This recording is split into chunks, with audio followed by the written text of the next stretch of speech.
സത്യത്തിലേ എല്ലാ മനുഷ്യർക്കും കാശ് ഉണ്ടാക്കണത് ഭയങ്കര ഇഷ്ടമാണ്.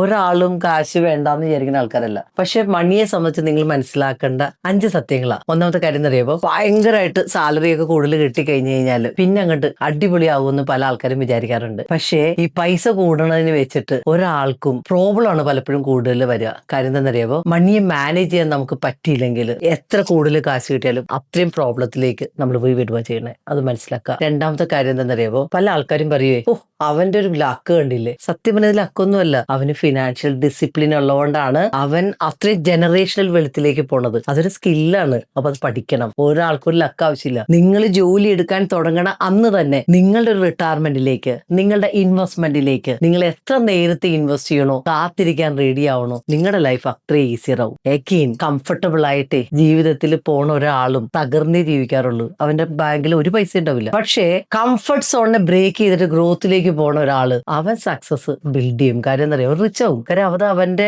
ജീവിതത്തില് അവന്റെ നിയോഗമാണ്. അവൻ അതിനു വേണ്ടിയിട്ട് എന്തും ചെയ്യണ ഒരാളാണ്. അവൻ മനസ്സിലാക്കുക, കുറച്ച് പൈസ ചെലവാക്കി കഴിഞ്ഞിട്ട് ഇത്തിരി സേവ് ചെയ്ത് കഴിഞ്ഞാല് ഒരാൾക്കും ജീവിതത്തിൽ റിച്ച് ആവാൻ പറ്റില്ല. അപ്പൊ റിച്ച് ആവണമെങ്കിൽ എന്ത് ചെയ്യണം, നിങ്ങൾ റിയാലിറ്റി മനസ്സിലാക്കണം. എന്നിട്ട് നിങ്ങൾ പൈസയെ ഉണ്ടാക്കാനായിട്ട് ഫിനാൻഷ്യൽ ലിറ്ററസി എന്താന്ന് പഠിക്കണം. നിങ്ങൾ മണിയെ ഗ്രോ ചെയ്യിക്കാനായിട്ട് എങ്ങനെ മൾട്ടിപ്പിൾ ഇൻകം ഉണ്ടാക്കാം, എങ്ങനെ ഹൈ ഇൻകം സ്കില്ലിലേക്ക് പോകാം, ഇതൊക്കെ പഠിക്കണം. മറ്റ് വിജയിച്ച ആൾക്കാരില്ലേ, അവരെ ഒബ്സർവ് ചെയ്യണം, അവരോട് സപ്പോർട്ട് ചോദിക്കണം. ഇങ്ങനെ ലൈഫിലെ അവനവനിൽ ഇൻവെസ്റ്റ് ചെയ്യണോ മാത്രമേ ജീവിതത്തിൽ രക്ഷപ്പെടുള്ളൂ. അല്ലാതെ ഒരു മിഡിൽ ക്ലാസ് ട്രാപ്പിൽ കിടന്ന എപ്പോഴും നിങ്ങൾക്ക് ബില്ലടയ്ക്കാനും ജീവിതത്തിൽ പരാജയമാവാനും മാത്രമേ പറ്റുള്ളൂ. ഇതൊരു സ്കില്ലാണ്.